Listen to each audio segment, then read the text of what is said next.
ಇನ್ನು ಚಂಡಮಾರುತದ ಅಬ್ಬರಕ್ಕೆ ಆಂಧ್ರದಲ್ಲಿ 4 ಬಲಿಯಾಗಿದ್ದಾರೆ. ಒಡಿಶಾ ಕರಾವಳಿಯಲ್ಲಿ ಉಂಟಾಗಿರುವಂತಹ ಚಂಡಮಾರುತ ಅದು.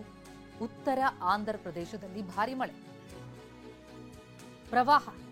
ಶ್ರೀಕಾಕುಳಂ, ಪಾರ್ವತಿಪುರಂ, ವಿಜಯನಗರಂನಲ್ಲಿ ಮಳೆ ಅಬ್ಬರಿಸ್ತಾ ಇದೆ.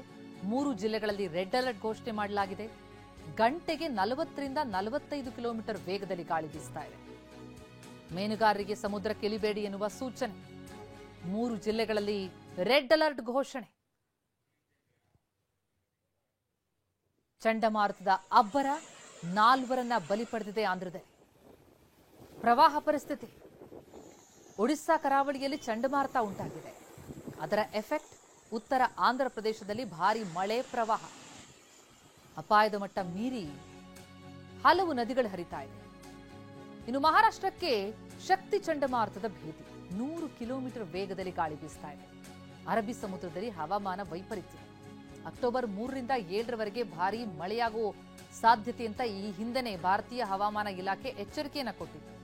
ಮುಂಬೈ, ಥಾಣೆ, ಪಾಲ್ಘರ್, ರಾಯಗಢ, ರತ್ನಗಿರಿ, ಸಿಂಧುದುರ್ಗ ಸೇರಿದಂತೆ ಹಲವು ಕಡೆ ನಿರೀಕ್ಷೆಯಂತೆ ಭಾರೀ ಮಳೆಯಾಗ್ತಾ ಇದೆ. ಶಕ್ತಿ ಚಂಡಮಾರುತದ ಭೀತಿ ಕಾಡ್ತಾ ಇದೆ ಮಹಾರಾಷ್ಟ್ರವನ್ನ. ಶಕ್ತಿ ಚಂಡಮಾರುತದ ಅಟ್ಟಹಾಸ, ವಿಪರೀತ ಮಳೆಯಾಗ್ತಾ ಇದೆ ಹಲವು ಕಡೆ. ಅದರಲ್ಲೂ 100 ಕಿಲೋಮೀಟರ್ ವೇಗದಲ್ಲಿ ಗಾಳಿ ಬೀಸ್ತಾ ಇದೆ. ಇನ್ನು ಗುಜರಾತ್ನಲ್ಲೂ ಕೂಡ ಚಂಡಮಾರುತದ ಭೀತಿ ಕಾಡ್ತಾ ಇದೆ. ದ್ವಾರಕಾದಿಂದ ಪಶ್ಚಿಮ ನೈಋತ್ಯಕ್ಕೆ ಚಂಡಮಾರುತ. ಇವತ್ತು ಇನ್ನಷ್ಟು ಚಂಡಮಾರುತ ಬಲಗೊಳ್ಳಲಿದೆ. ಗಂಟೆಗೆ 8 ಕಿಲೋಮೀಟರ್ ವೇಗದಲ್ಲಿ ವಾಯುವ್ಯದತ್ತ ಗಾಳಿ ಬರ್ತಾ ಇದೆ. ಮಧ್ಯ ಅರಬ್ಬಿ ಸಮುದ್ರದ ಕಡೆಗೆ ಸಾಗೋ ನಿರೀಕ್ಷೆ ಇದೆ. ಗುಜರಾತ್ ತಲುಪೋ ಮುನ್ನ ದುರ್ಬಲ ಆಗುವಂತಹ ಸಾಧ್ಯತೆ ಇದೆ. ಒಂದು ಸಮಾಧಾನ ಅಂತಂದ್ರೆ ಮಳೆ ಹೊರತುಪಡಿಸಿ ಯಾವುದೇ ಆತಂಕ ಇಲ್ಲ.